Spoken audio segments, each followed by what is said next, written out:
TheShow.global. With David Newsum and Dion Mavath. Well, hello there, and welcome to TheShow.global, episode number, I've forgotten what it is, it's 23, I think. 23. So by this stage, if we were a woman in our lives, we'd be probably at the stage where we're discovering ourselves sexually and having lots of random one-night stands. That's what I suspect, anyway. That's what you would hope. That's what you would hope, but you as a 23-year-old never experienced any of that. No, exactly. We've had our sort of like 18 years, or you know, you're kind of like when you're 18, you think, oh, I'm only going to sleep with a guy if he really likes me. You hit about 21, you think, oh, your boozing gets a bit more, you're out a bit more. Then you're only speaking for yourself, dude. You're not speaking for other people. No, I'm talking about women. Well, when I'm not talking about women either. You're just talking about yourself. I'm talking about me. When I was 23 was like the good sex years, I think. They were good sex years. What were your good sex years? I'm too old to even remember. You're wrong answer, Dion. You meant to go my good sex years and now with my wife. Right. The good sex years. There's going to be a film on that, I think, yeah. But there were some good ones. 23 was a good year. It was a vintage. Anyway, Dion, how's your week been? My week's been pretty good. Lunches, meetings? Yeah, lots of lunches and meetings. You know, that sounds brilliant. It's back with a bang. Back with a bang. The lunches and meetings. That's what you want, really, isn't it? Yeah. Well, I'm... quiet week, but I am off to the US. Yes, we know. We're going to have a hiatus on the show for a couple of weeks. For a couple of weeks, yeah. Maybe even 3 by the time I get back, actually, because it's like 2.5 weeks I'm waiting for. Doing lots of stuff. I'm finally got some sad news, or happy news. I'm finally going to ditch my BlackBerry. Crazy. I do love the keypad, but I've decided that I just can't live without all the filthy perv apps that iPhone has. Yeah. Well, that's going to lead right into my next story. Yeah? Yes. And it's filthy and perv, and it involves an iPhone. Brilliant. Well, that's good segue. See, exactly. This is that you're selling this iPhone to me even more. Yeah, I'm definitely getting one. You're not going to be able to use this here because of certain laws. Like what? In the UAE. So with the new iOS 9 that's coming on the iPhone 6S, it has the middle finger emoji. They didn't already have that? It didn't already have it. I did not know that. Yeah. I would have thought it would be the first one that everyone would have used. Well, it was the first one that everyone was demanding that was be in there. Yeah, They've had quite a big uproar to get it in there. Yeah. And they expect it to be the most used emoji. I think by far. Literally walking in here, and I was grabbed a newspaper on the way up, and the authorities are saying that anyone caught using it will be arrested. Really? Yep. You are joking? Yep. Seriously? Yep. Like, honestly, people are going to be arrested for sending an emoji? Yep. and that's ridiculous. Yeah, and they're monitoring all social media. Sorry, I'm actually a little bit stunned by this, that people not have... I'm sure it's not the best use of their resources, but the law is the law. Yeah, but the thing is, though, there's context is everything. Like, you can say the word fuck to someone, or you can tell someone to fuck off, or you can go, no, fuck off, you know. There's a completely different meaning. If someone says, like, oh, will you come round and, you know, I don't know, to clean my car for me, and you just jokingly send it back, you're not being rude, you're sort of imagine if you send it by accident. Well, to what? Yeah, exactly. You think you're meant to go for the one beside it, which is the smiling face of a little angel, especially without something. fat fingers. Yeah, exactly. Exactly. Big male fat fingers. Oh shit! I sent 4 things. One of them included a finger. I haven't got a picture of what's next to it. What? A motorcycle. A motorcycle. I meant to send. Should we go motorcycling this weekend? And I accidentally told someone to fuck off. A trophy. That could kind of. But, okay, anyway, I can say on a trophy. I can see myself. I don't use emojis. I use the smiley face, and that's it. I use the smiley face and the tear face sometimes. Yeah, to be fair, I still type them out. You know, rather than actually. Yeah, I don't even know where the emojis are on my phone. But I don't think we're the target demographic. No, I don't think we are. Sort of too old, middle-aged men. Yeah. My first story. Well, I'm going to actually take the second story as well. Well, go on. I'm going to get rid of it because it's an iPhone 6 story as well. Okay, go on then. Go on. And it's China. Yeah. So a Chinese sperm bank is wooing customers to come and donate sperm as long as they meet the health examination, and they can earn up to $940, which is enough to buy an iPhone 6S. And that's how they're selling it. Donate some sperm, get an iPhone 6S. Yeah. So it's no longer getting the cash. It's in China, the iPhone 6S is in such hot demand that they expect guys to be willing to give sperm to be one of the first people to have it. To be fair, though, I'd give sperm for... I'd ejaculate for, you know... Yeah, I mean... You would do it for free. Yeah, I mean, don't have to give me an iPhone 6, just give me a couple of... Two problems with that. You probably wouldn't have passed the health exam. And secondly, your sperm wouldn't be in high demand. No, exactly. So it'd just be a waste of the bank space. Well, as long as I get some free jazz mags, I don't mind, you know. That leads me nicely on to a joke, actually. It turns out in Britain, well, it's a story and a joke. It turns out in Britain there is a national sperm bank. It's not run by company. It's actually where they collect sperm that they can use to, for artificial insemination, that sort of stuff. Yeah. It turns out there's only been 9 donors this year, so they're obviously not pushing it very well. No. I read somewhere someone said that's really pathetic, considering Elton John just has to fart into a bucket and there'll be more sperm donors in there. Not funny. I thought that was good. So speaking to farting into a bucket and something that's just a dick, or putting dicks up bums, something that's just a dick, is the dump. Donald Trump. Donald Dump. The dump. These portraits are nutty, ballsy, and helping to raise money for Testicular Cancer Foundation. When Soraya Dulbaz was single and looking for love, the Iranian-Canadian artist received her share of penis photos. Girls get that a lot, apparently. Did you know that? No. Like on Tinder and stuff like that. Really? Yeah, and Facebook. I always wouldn't unsolicited. Yeah, they're chatting to guys, seem perfectly normal, and all of a sudden, whop, and or they get when you get on WhatsApp, suddenly they just send a picture of their dick, just like has that ever worked? Like ever in the history of womankind? Has a woman gone, oh, you sent a picture of your cock, I really quite fancy you now? I mean, I can't see why men would do that. They just ruin it. I can't see the type of girl that you'd be interested in anyway. Actually, I suppose it's at least if she does reply, you're definitely onto a cert there. Yeah. You're onto a guaranteed bang there.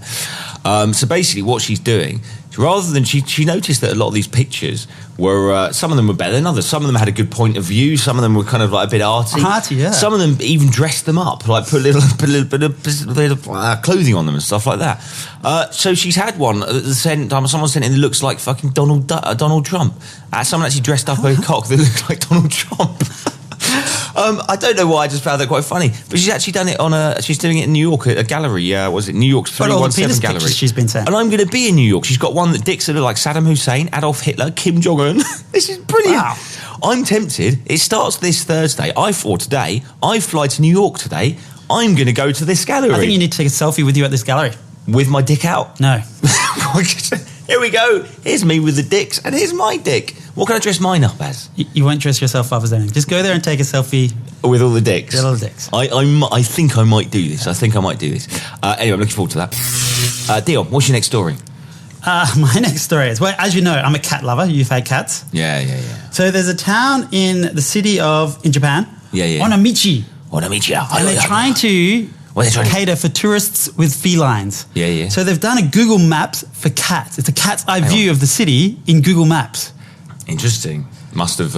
I see they've got too much money in China. Japan.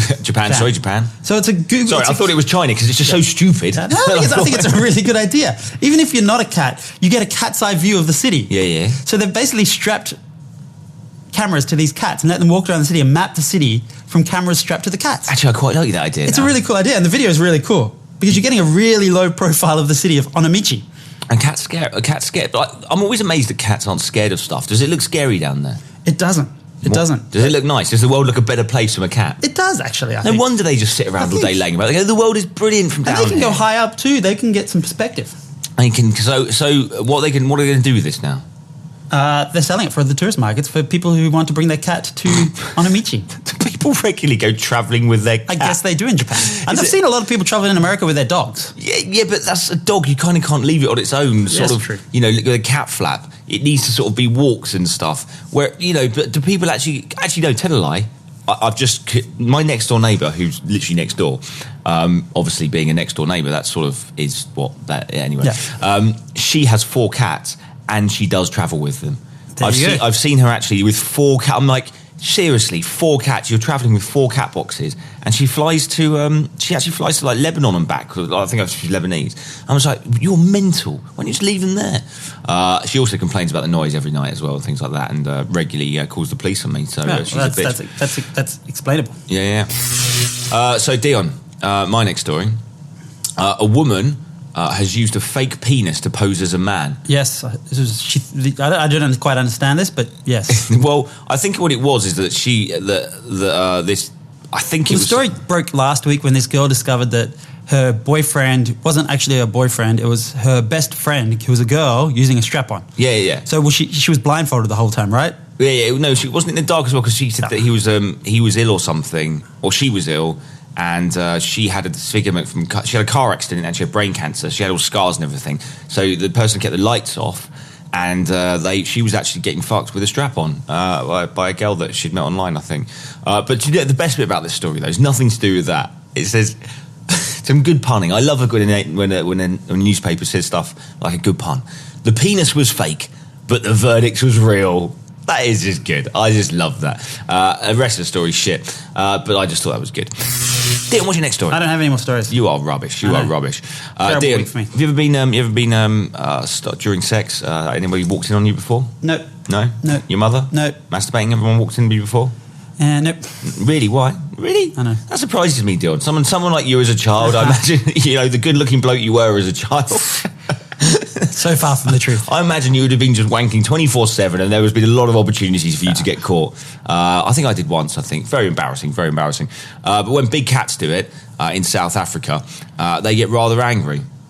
I'm sure they would. Yeah, they do. I don't know why. Actually, this is a shit story. I'm not even going to do it. There's nothing funny about it. But I saw the video. The video is pretty impressive. Yeah, the video is impressive. But I just realised it's an impressive video, but not for voice. Not for voice. Check out the video. It's on YouTube. Dion, thighbrows.